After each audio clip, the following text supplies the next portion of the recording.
Kate. Kate, mamified ka kanina. Paano ba? Balot na balot. Gaging labig.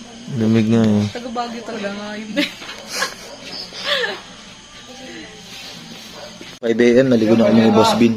Ha? Kasi kailangan mag-prepare. Kasi 6 o'clock mga ng kuryente. Oh, ganda ng umaga oh. Kitang-kita mo yung bundok. Tapos dito, farm. Rinig na rinig yung mga dumadaan na doon nang natulog tayo, no? Yung mga dumadaan na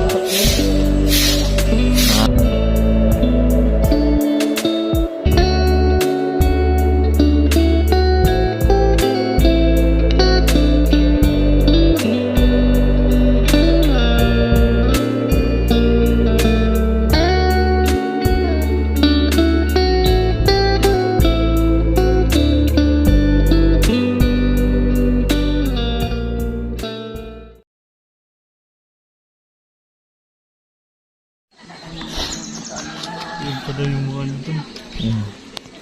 7 kasi usapan, tapos mahili. Tabang servicios para sa mayores. Yung mga kosa natin dyan.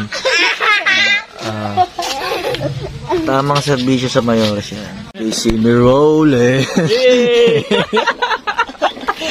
Boo! Riding dirty.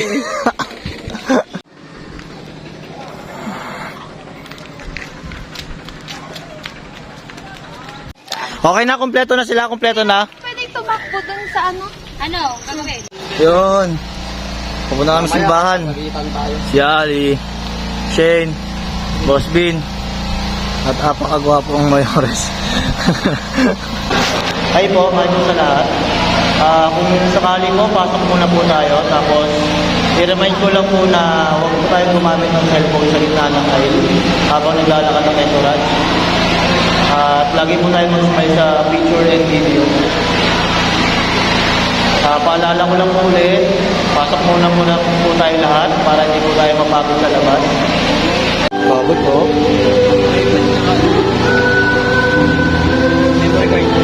Also the Lord, and the son of yours, Bennett. Mabulag. Ayan, bulag na. Uy, mag-MC pa pala ako ah. MC naman tayo, MC.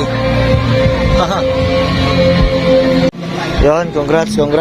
Kenneth, Venus, congrats. Oh. Diyan ka na. Yun, tapos na kami mag-MC ni Desi. Pagod na kami, gutom na gutom.